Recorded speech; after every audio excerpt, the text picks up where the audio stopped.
a vás tady já, Anet ze Stekliny. A dneska tady vyspovídáme novýho hosta Stekliny. Ahoj. Pusu. Tvoje oblíbené jídlo? Hamburger s hranulkama. Tvoje oblíbená barva?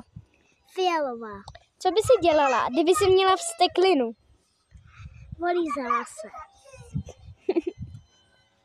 Co by si dělala, kdyby Steklinu měly tvoje děti? Nechala bych je umřít. Hodně krutý. Co by si dělala, kdyby náhodou na Zem přiletěl velký asteroid?